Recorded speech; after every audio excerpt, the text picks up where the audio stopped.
Hi everyone, it's Claire Stone. Happy New Year.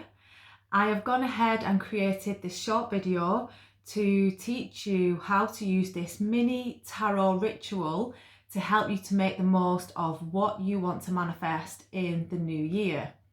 So you're going to need a few items, and they are, of course, a deck of tarot cards, a pen and paper, and either candles, incense or sage, whatever it is you like to create sacred space.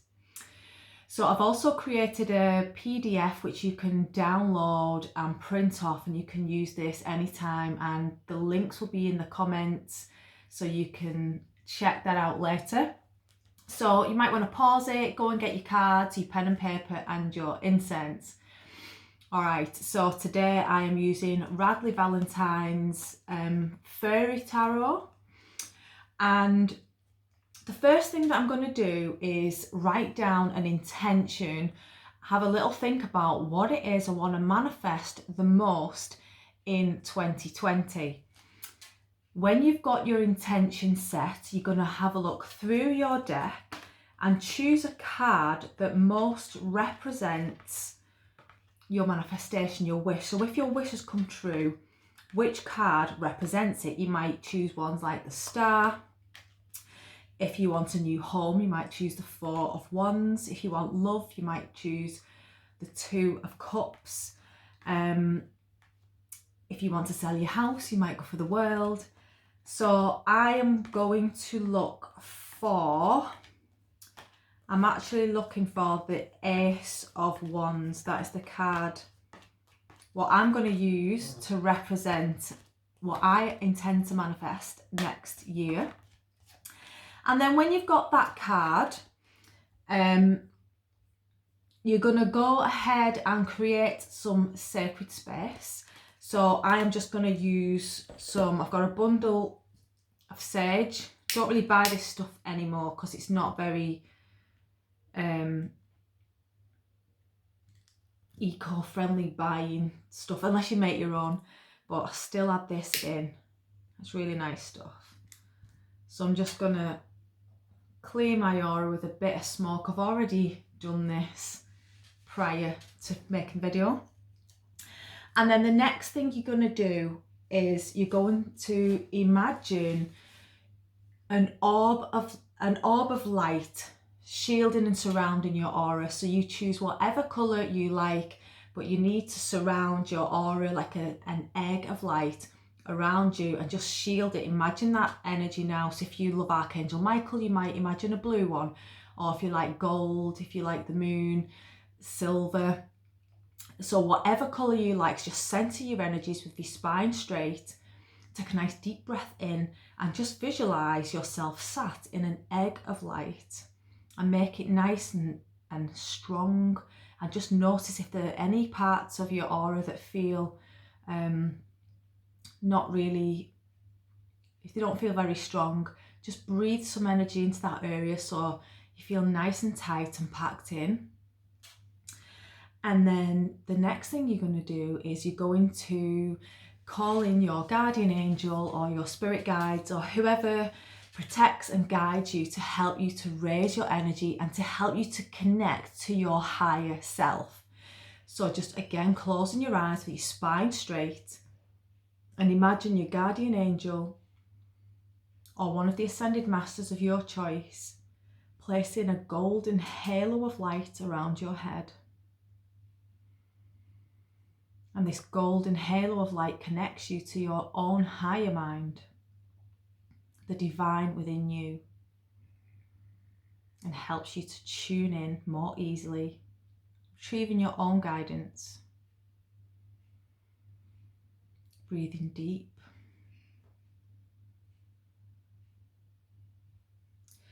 Then I want you to get your tarot deck, leaving out the one card that you chose to represent your wish. So I've left out, in this deck it's actually called the Ace of Spring instead of the Ace of Wands, but I'm leaving my Ace of Wands card out, and I'm getting the rest of the deck and I'm giving them a really good shuffle, and I'm going to choose 6 cards. My higher self is going to choose 6 cards for me. and you're going to lay them out. You'll see this on the PDF. This is how you're going to lay them out into rows. So 1, 2, 3, 4, 5, 6 from left to right. I'm going to show you when I've done mine.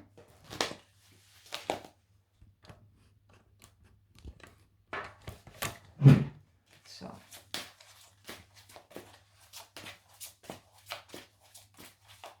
I'm choosing 6 cards.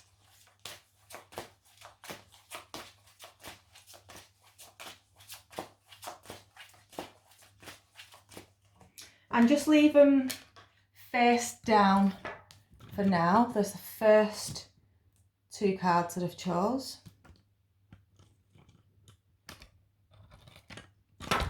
Didn't really think this through.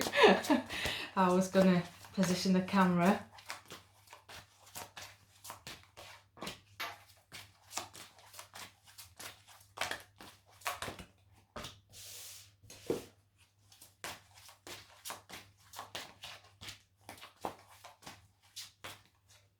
Alright, so I'm going to tilt the camera now so you can see the cards that I've just shuffled. So no, this is backwards to you, the way that it records. 1, 2, 3, 4, 5, 6, left to right, the normal way you would do, for example, a past, present and future, but with an extra card underneath. So the first card here, card number 1, and it tells you on the PDF that I've created what this card represents. And so the first card that we've got represents anything left unhealed or unresolved from 2019, because when you're walking into a new year, you need a clean slate to have the space to draw in what it is that you really want and need. And if you've got unresolved stuff, then it's much harder to get clear and to be 100%, have 100% energy to bring in what it is that you want the most. So my card number 1 was the 3 of Swords. So this means that somewhere in this year, there's something within my heart that is still unresolved. So something that upset me, straight away I know what that card means to me. I'm only doing this as an example for you, but that first card, number 1, is telling you what is unresolved from 2019. Okay, so number 2, the card underneath this on the left represents the action steps that I need to take in order to heal this issue. And I have got the 10 of Cups, and that's a beautiful card. So one way that I can help heal this sad, painful event is to surround myself with family, because this is the family card. And it's very rewarding to spend time with people and children that they just fill you up so much that anything, you realise that these other little things are quite irrelevant in comparison. You know, sometimes we get complacent with our lives when we're really lucky or really blessed, and it's only when tragedy occurs that we realise how lucky that we truly were. So my guidance is to surround myself with family in order to heal from this upset, fill myself up with love, and know what's really important. So that's what's going to help me resolve this issue. Now, card number 3 is the card in the middle at the top. And this card represents what your higher self would like to congratulate you for the last year. So we've all done awesome things, and we're not all 100% great at congratulating ourselves.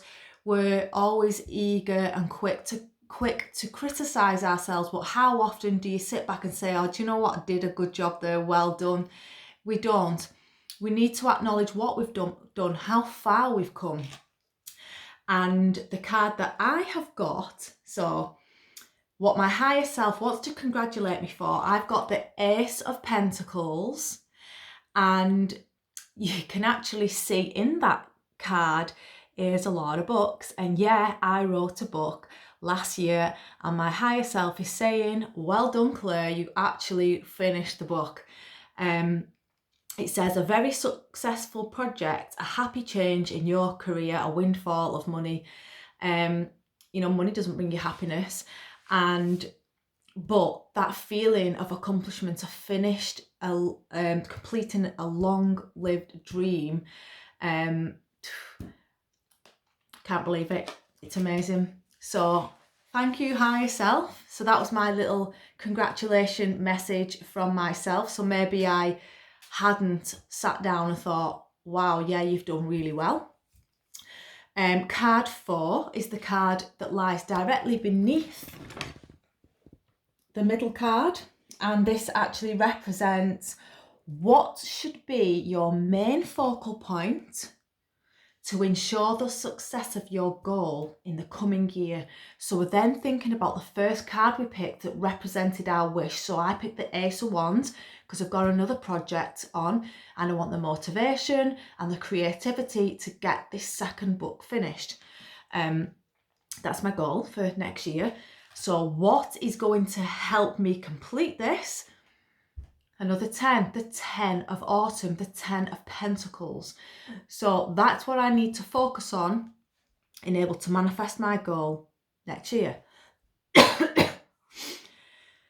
Now, this is all about planning. It's usually about investments and finances and children and family.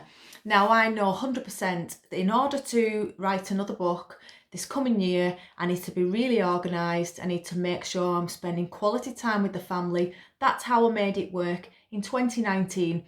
And I'm certain that I'm going to follow the exact same steps that I did last year in this coming year. I wouldn't change it at all. It absolutely worked. It's just telling me that I need to have my family on board. I need to keep everybody happy. And in that way, I will manifest what I want with the support and love of my family, because they are my priority.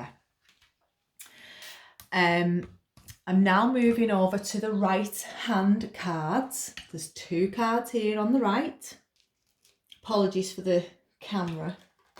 And this card represents my weaknesses or challenges that I might encounter on the pathway of this manifestation.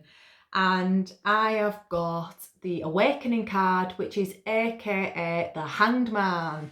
So the Hanged Man is, of course, the limbo card. And I'm taking this card to mean, it says, it's a temporary pause in action, and maybe I'm going to get some writer's block. Maybe something's going to occur that makes me have to pause where I am. I might become mentally stuck. Or that literally there might be an actual reason why I can't work. When you're self-employed, if you can't work because something happens, then that's it. No one can cover for you. So that could be my challenger card for what's coming in. And then the final card, drum roll, represents the outcome of the wish. So my final card, oh my, what is it? It's the Ace of Swords. I'm happy with that because the Ace of Swords can be a bit of a pain in the ass kind of a card. However, if you are creating, if you're doing a project, then this is about epiphanies, having a clear vision and having the power, the willpower to go ahead and get it. So no matter what challenges come up next year, everybody has challenges, and it's how we deal with them, not what actually happens to us, but how we deal with them. So I've got the Ace of Swords, and it says, don't be deterred by challenges, amazing new ideas that should be implemented. It's important to communicate clearly and accurately. And again, that was linking into my family card, which was a positive card, and that might be what counteracts this slightly colder card. Swords are quite cold, and intellect and logic and discipline, but I feel like this is a really powerful card, which is, you know, in the traditional deck, the Ace of Swords has the crown, which is conquering your own intellect. So I am pretty certain that I will manifest this desire. So that is your little spread that I've wrote, and like I said, I've created it's a 3-page spread sheet, and it just has everything, all the words that I've just said on it as well. The steps, creating the space, everything you need to do, it's all written down there. It's on PDF, ready to download. And when you're finished, keep your vision card. I mean, of course, do some journaling, go deeper into this. I've just done a very, very, very basic answering them just as an example for you. But I would definitely keep this card on my altar to remind me of that vision. And I could actually keep the Ace of Swords alongside it as well, because that is my outcome. So I need the Ace of Fire to help me manifest my dream, my second book, and I will 100% do it. So each day when I look on my altar, I'll see those cards, and it'll motivate me and inspire me to come on, get the computer out, get cracking on the next chapter. So Happy New Year, everyone. Hope you enjoy the ritual. Let me know how your spread goes. Let me know what your wishes and dreams are for 2020, and wishing you all the very best. Thank you.